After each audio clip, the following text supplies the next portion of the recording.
Cara isi saldo Shopee.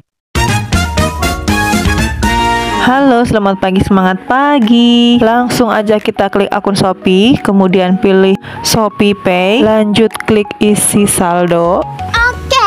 Di sini banyak ya pilihannya, kita mau isi dari mana. Karena aku punyanya Bank BCA, jadi klik transfer bank, klik Bank BCA, konfirmasi, kemudian akan muncul nomor virtual account-nya ya.